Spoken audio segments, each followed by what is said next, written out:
Head position should always be facing the target if you can. No. I do tend to hit my pec. Yep, and that's symptomatic of not a lot of space. Okay. It's funny, I can feel that lack of smoothness, but I can tell when I'm doing it right. Yeah, now what you've been doing is kind of this, which I've been having some of my students do a lot of, and I'm calling it the position of death.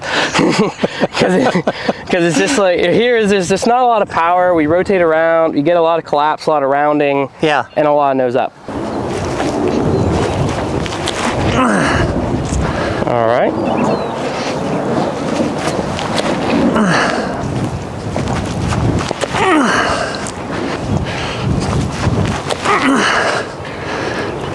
Really nose up. Yeah, we'll get there. All right, let's watch the stuff back. All right, so the biggest issue that I see is actually a really big lack of coil. So you see that you have a great X step, like a little bit of a Brinster hop, and we're able to maintain that sideways posture, which is normally really helpful for coil. Okay. But then what happens is that you get here and your reach back is reaching back, but our body doesn't turn at all. And so you're essentially trying to throw all arm as if you were standing here and just going, ha! Yeah. Instead of getting ourselves to a place where we're coiling up and we're able to extend that reach back further and use our body to really get going. Okay. And so what we're gonna do first is we're gonna do some drills to focus on this coiling element, and then also for your off arm, of just kind of removing that piece where it's like kind of in the way. It's weird, yeah. Yeah, so what we're gonna do is we're gonna do coiling stuff, and we're gonna do that with your offhand just chilling in your pocket. So with our hand in our pocket, we're gonna get into a good position. So we're gonna put our heel on our toe, and we're gonna drag out so that we have slight bit of stagger. Yep. And then now what you've been doing is kind of this, which I've been having some of my students do a lot of, and I'm calling it the position of death. Because it's just like, there's just not a lot of power. We rotate around, you get a lot of collapse, a lot of rounding, yeah, and a lot of nose up. So what I want you to do is we're gonna reach out, not reaching back. And now we're gonna get to the reach back position. We're going to coil our hips, and then we coil our shoulders, and we don't move our arm at all. So if I'm right here, just watch me for a sec.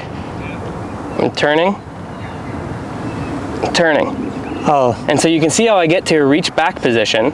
Scapula. But it's all via the fact that I'm turning my hips and then twisting at my core. Like you can hear my voice change a little bit because there's a lot of tension here. Yeah. And that tension is then what we're gonna use to take the other way. But it also creates a bunch of space so that, like, I'll do it for the camera here, and if you stand back there, you can see it. If I'm here, there's no space. Yeah. The disc comes into me, then I have to arch all the way out.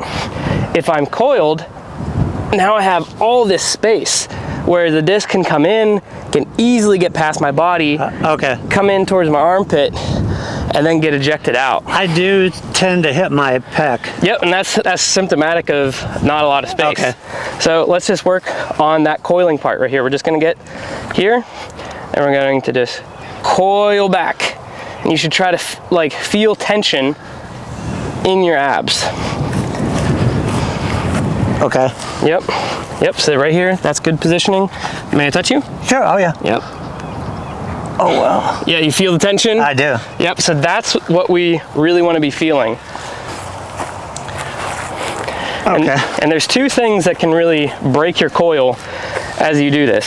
So the first of which is if you're here and you can, like, I'm really clenching so that to overemphasize this. Yeah. If I turn my back foot out, I lose a lot of the coil.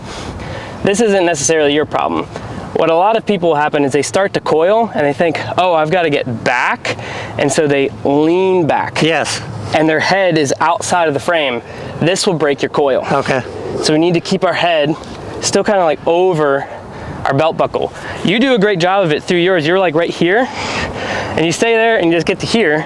So now we need to add that coiling element in. Got it. And so we're going to start from the standstill. Okay. Because you've got muscle memory of doing it one way. Yeah. So we got to do the exact opposite. Okay. Head position should always be facing the target if you can. No, for forehand it can be. The only problem if we're thinking about here, if I'm looking here, it's very hard to get coiled. It is, yeah. If I allow myself to look away, yes. Here, okay. When I'm doing this, you'll see I uncoil. Okay, good. So it's really trusting your body to be like, hey, I'm walking up this way, and I trust that I can not look, and I've set myself up well. Okay. Because not only can it impact your coil, but if you start looking, most of the time what happens is you'll over rotate, and then it's easy to shank off this way. Yeah. Because your body's not here to kind of stop it. So you get to the extension, not necessarily by just how hard you're pulling, but in relation to your body as well. So if you open up a ton, you'll have a hit that's more at 12 than say at 11. Okay. So what you're doing is you're just right here. I want you to get to that coil position. Okay. Hold it, feel it, and just take it the other way. Okay. Doesn't have to be powerful and like, oh, I feel like I'm yamming it. Yeah. More of like, okay, I'm just getting there. I feel what this is like, and then I take it the other way. Okay. Let's see. You're holding yours up. I do this so I can maintain, it's easier for me to maintain internal shoulder rotation. Yeah. Which is helpful because if you're externally rotated, this is what happened in the Nick Carroll video, is if you're externally rotated, you tend to pull down. Okay. Which then means you have to correct it the last bit. Got it. If we just stay internally rotated, it's a lot easier to have a much better pull. But let's just focus on the coiling aspect for now. Okay. So do it slow. We're not doing it really fast. Slow, controlled, get back. And then we just take it the other way.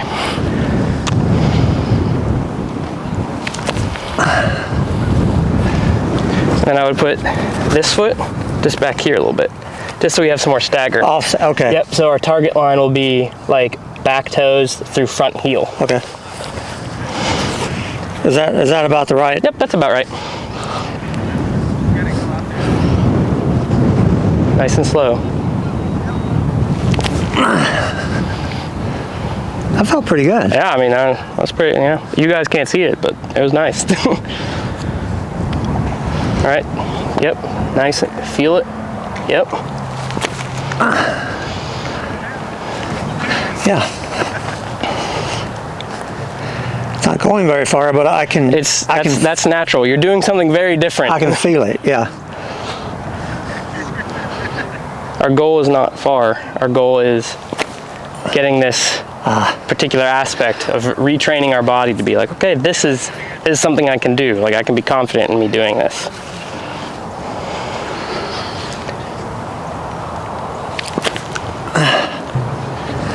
How does it feel? This feels different. Mm-hmm. I get that sensation of what it's supposed to feel like. I feel like I'm coming out like this with my disc though. It's true, but we're just, again, we can't fix absolutely everything all in one time. So like that's all, the external rotation thing, that's what we'll focus on next. Okay. But let's just take the time to be like, cool, we're learning coil, we're getting this kind of natural feeling.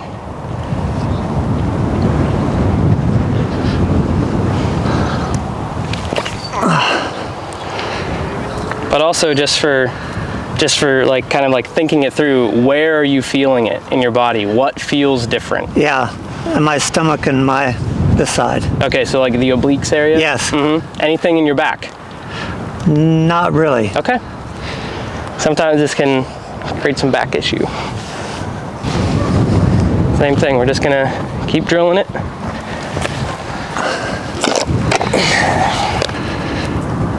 I feel like I'm reaching back far enough. No, yeah, you're doing it. Like, the reach back is not so much of I'm just jamming my arm back, as much as like backswing. Like, did you play traditional golf at all? Yes. So like, if you're golfing, you're not supposed to just jam it up here.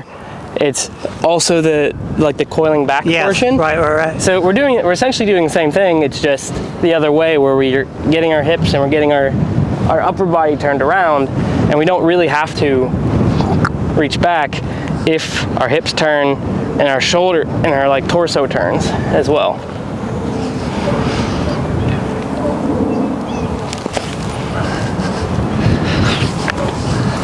Also, have you hit your chest yet? I've not. I thought you didn't.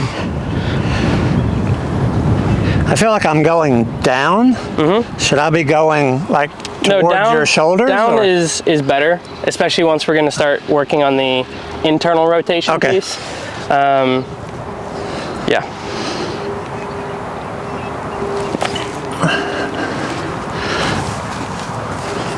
And if you want to, you could probably, here, do your coil real quick. You could probably get to about here. Oh, okay. With your arm. So it doesn't have to be as out. That's more comfortable, I think. Okay. More this as opposed to this. Yeah, well then get it just a little bit further back then. Still gotta get that the right coil. So good job there. And then we just do the same thing. Yeah, that felt better. Great.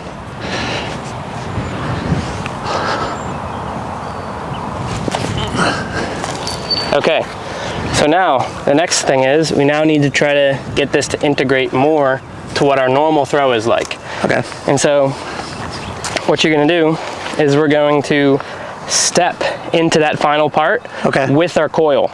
So what I want you to do is we're gonna be here, we're gonna have this foot up, almost as if we're coming out of our X step. So we're right here to here, and we're just going to step and coil. Then we're gonna reset, step and coil. Step and coil, feel it.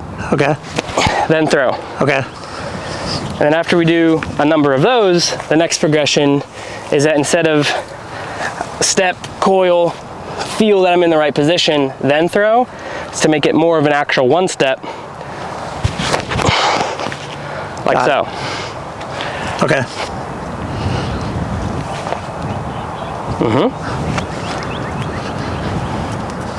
So lift the foot. Oh, yeah. Step and coil.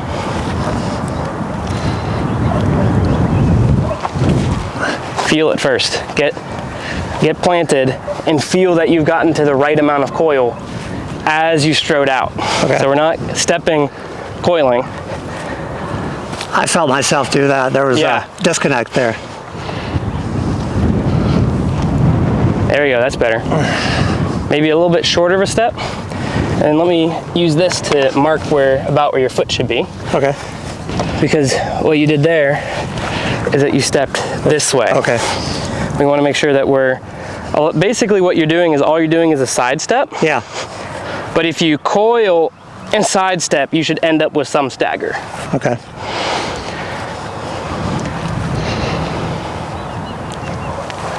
Yeah, there you go.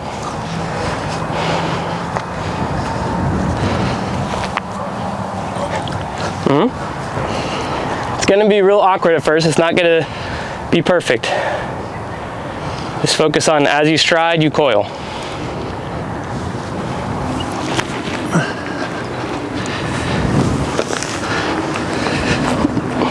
Not the whole way with the throw yet. Still gotta work on the... Yeah, I'm not, I felt that.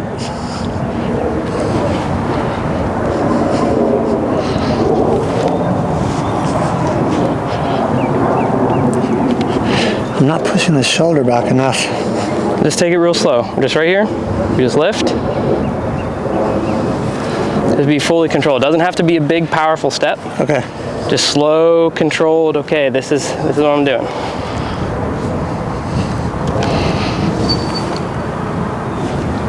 That felt really good. Yep. Let's try not to necessarily bend this leg a ton, but just let it kind of naturally step down. So we're staying much more in balance. We don't need to absorb a ton. Better. Let me just move this forward so you don't have to step as much.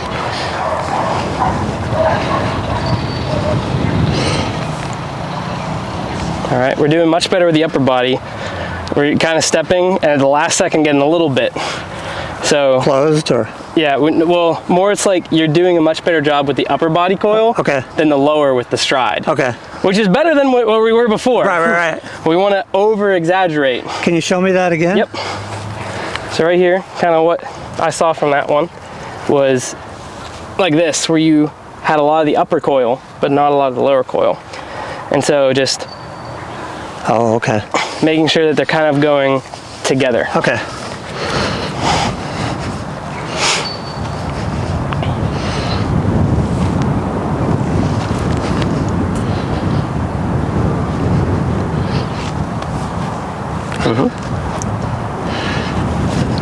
You know, I can feel that, but just do it. That's why we do drills.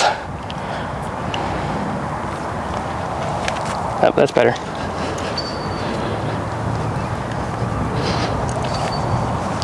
A little bit. That one looked like a little bit off balance. I was. Where you're on your heel. Think about, I'm on my toes. I don't know if you ever played baseball. I didn't. Ever basketball? Just recreational. Okay, but you know how like when you're dribbling, Yes. you're like here. Yeah. That's kind of where we want to be. You wouldn't be dribbling back on your heels. Yeah. Because Okay. it tilts you backwards. And so on our toes, kind of neat nose over toes position will help with that balance. That looks better.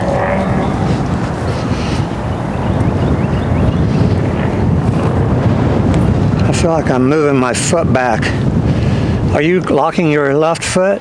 Yeah, so it's generally here. I do pivot out a little bit. Just a little bit, yeah. But you wouldn't necessarily want to be like all the way out here. Yeah. That's getting like, now my hips are pointed back. Yeah. It's not coil.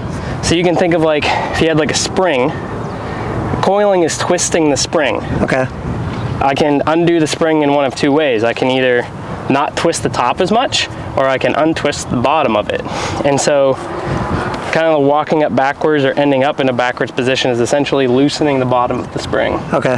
And so that's why generally, especially for beginners, I'm like, focus kind of on that perpendicular to target. Yeah. Because then the bottom of the spring is at a place where there's more tension, there's more coil. So you're building tension really against that back foot? Mm-hmm.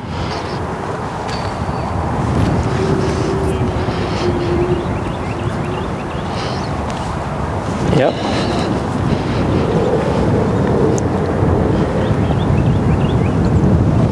That was a good one. That was a really good one. That felt good. Because you kind of, it was very smooth all in one go. Yeah. Rather than kind of like step, whoop, I got the coil. Yeah, right.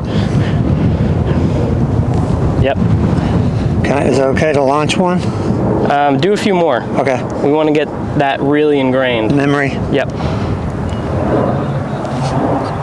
Mm-hmm. Do like 5 more good ones like that, and then at the final pause, then throw.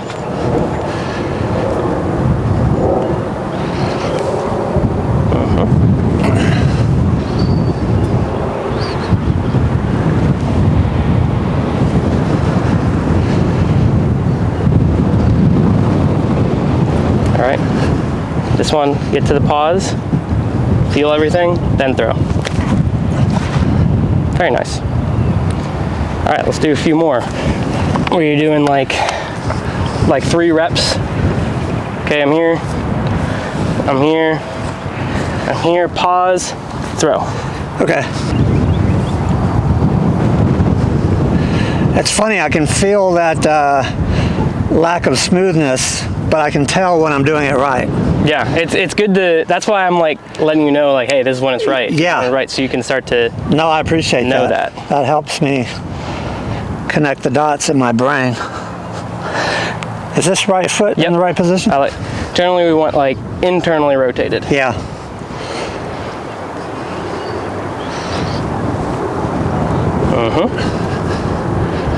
I feel like my back on my arm is like out a little bit. Just jam it in your pocket. Oh, true.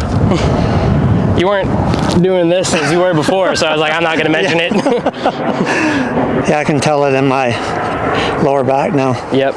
A lot of that is because you're holding in this position. Yeah. So I've been having to do a lot of PT because from sitting at a desk job, I found out that I have really weak glutes and weak erectors. Yeah. And so I've been having to do a lot of like RDLs specifically for that. Yeah. Because we need to be able to maintain this position without having like a huge arch in our back. Yeah. That felt good. Mm-hmm.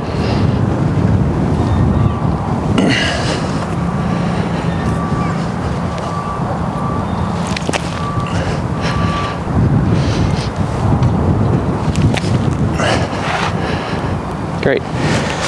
2 more, and then we'll take a little bit of a rest and pick up.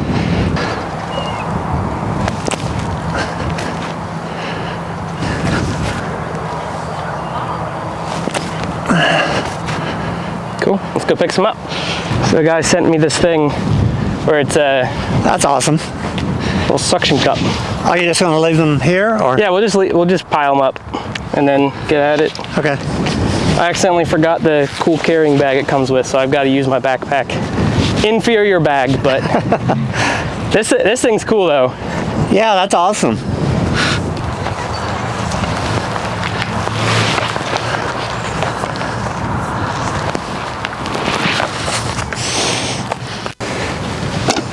We're gonna do that many with what you're doing, and then we'll move into step and throw.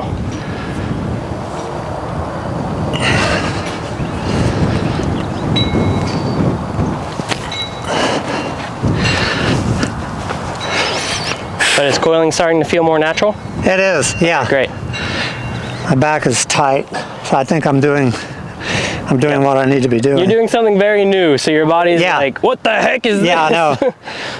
That tells me that's good, though. If it turns into pain, we're gonna stop. But if it's soreness, that's different.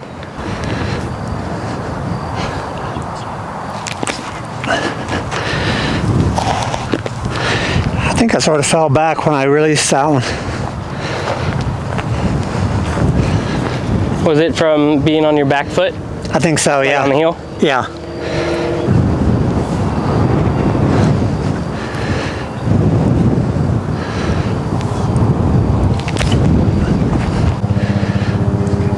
Wait, notice how high up you reached? Yeah. How you've gone from down to up really high? Yeah. Just drop it down a little. Drop it down? Yep. Okay. Yep, there we go. Just so we're not drilling that in. Okay. Yeah, thanks. I'm gonna do 3 more. Yep.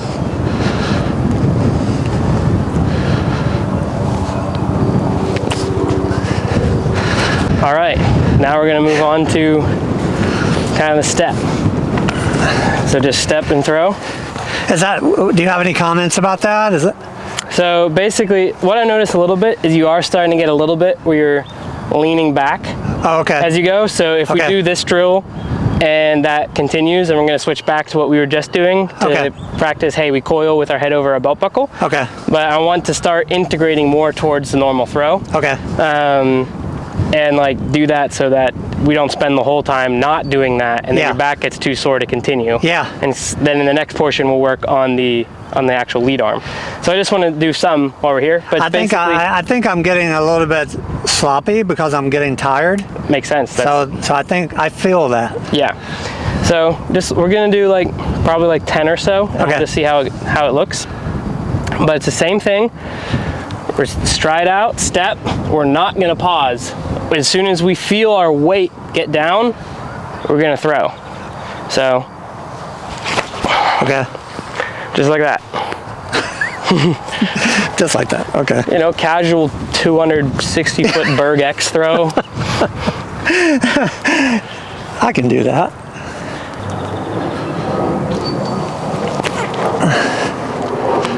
Okay. There's a little bit of like coiling before step. Was it? A little bit. Okay. It's all kind of coiling as we go. Okay.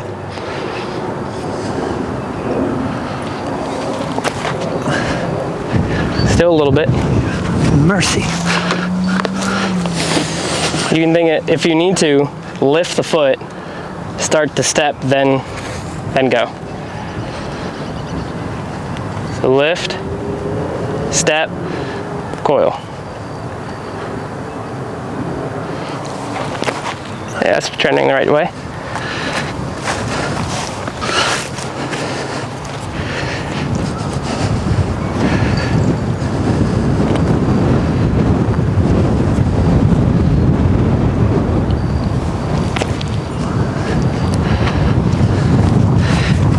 That timing was a little bit off. But it's good you can feel it.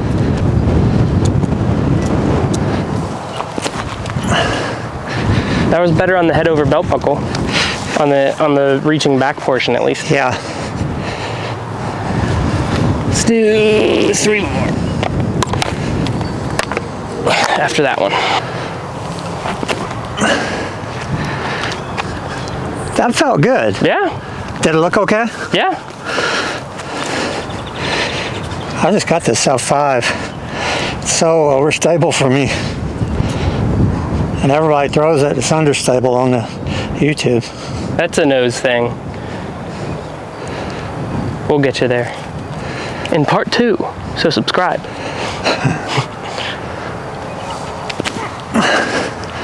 Well, that didn't look very overstable right there. Not too bad. That looked like it either flipped. Of course, when I say that, I think my pull-through started after I hit the ground. That's okay. We want to get to full plant before we throw. Oh, that's okay. We don't want to be like getting here and then as soon as our toe touch starts, we want to start getting that weight shifting for the throw. Okay. All right, so let's take a break. We're gonna stretch our back a little bit and then we'll do a few more, just like we'll do a drill. That'll be helpful as well. That isn't as much on our back. And then we'll do some more throws. Okay. Yep, so sort of like RDL. It's gonna help with building that strength in our back. Also just stretching out the hams, but from here, or as low as you can be, just squeeze your glutes, squeeze your glutes, squeeze your glutes. Try to pull yourself up with that. Yeah. Wow, that does feel pretty good. Yeah, but the stronger your glutes get and then your other erectors, the easier it is to maintain this kind of hyzer posture. Yeah. And not let your back become concave. But to keep a rounded position, for me, it's like most efficient when I can actually really squeeze my glutes. I can keep my spine in this position. Like I can flex my back a lot, but as soon as I kind of like let my glutes go, then my back starts becoming more concave. You know, I don't know. I have trouble balancing. Mm-hmm. My equilibrium is off or something. I guess just as you get older, maybe that happens.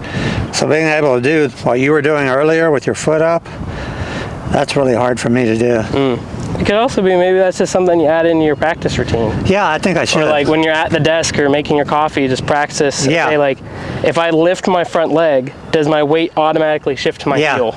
Because that's, if it does, now your weight's going back as you're trying to throw, but we need to go slightly forward. So if your weight starts shifting back, now you're like, ooh, now you're really out of balance. Yeah. So just being like, cool, I can maintain kind of this position, I can flex my butt as I do it.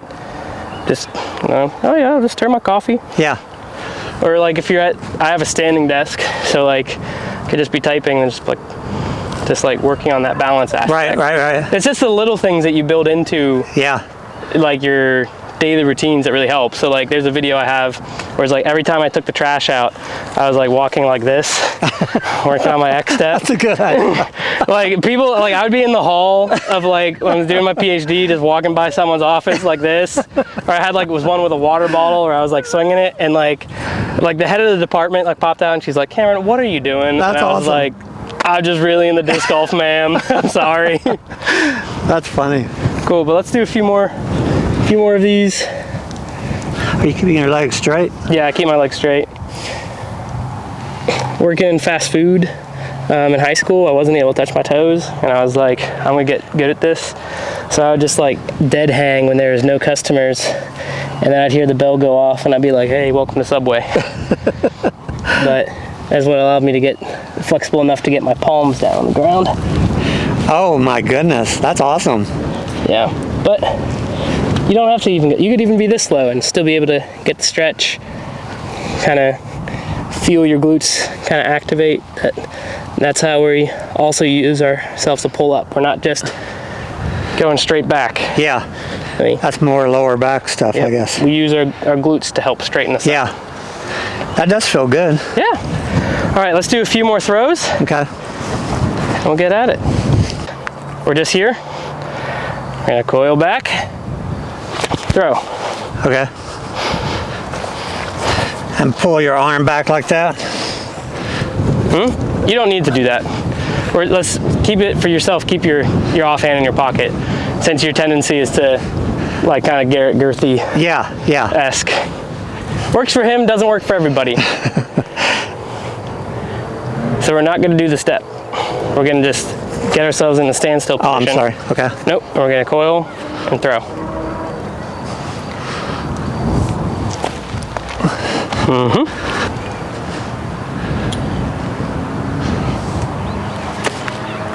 All right. All right, I know we said we weren't gonna do more, but now I wanna see if you can, how much of it is translated to your actual throw. Okay.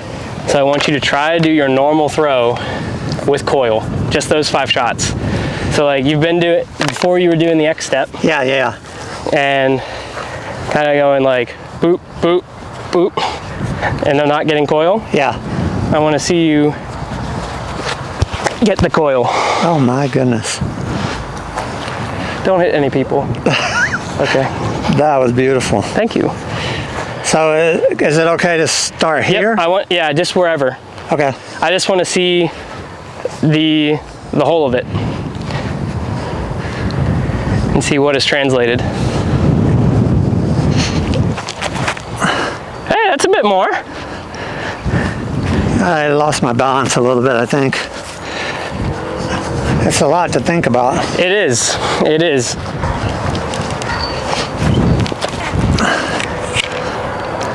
I'm going to film these last 3 so you can see what it looks like. Okay.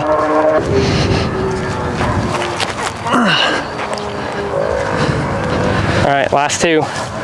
Think about the coil.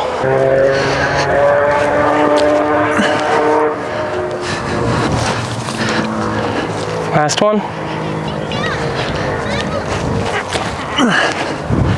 All right, I lied. 1 more. Okay. All right, let's watch these back. All right, so let's watch this back. So it didn't fully translate, but it did partially. So like right here, see now we're getting some shorter coil. Yeah. Whereas before we didn't have that. Before I could see your chest straight on. Yeah. Now your other shoulder is hidden. Right. But not a ton in the hip coil area, which, if you know, it was also what was hard for you at first when you're doing the drill. Right. So it's easier for you to get the upper body portion than the lower body portion of it. And that's kind of consistent throughout the throws, where you're doing a good job of getting more of the upper body coil, and the lower body is a harder aspect. Okay. So that just means you've got some more work to do in the drill. And it also made sense that as you did the swirly bird, that it was harder for you with the hip aspect. Yeah. But hey, huge win. Yeah. And that the shoulder aspect of it is more ingrained. So it's just gonna be like, as you do your drills, you're gonna need to do, this is like a behind view, if you're doing one of the drills, where you see how you can get more coiled. It just takes a lot of you thinking about it. And so it's just like, I would expect that like somewhere in the middle for only doing this the last hour. Yeah. Like we've been doing a lot of over exaggeration, and as I kind of mentioned, you ended up in the middle where it's like, this is the same, yeah, but this is different. And yeah, we need to get more so, but it's great victory in that we were able to get that shoulder coil. Yeah, I could see the shoulder coil. That was amazing.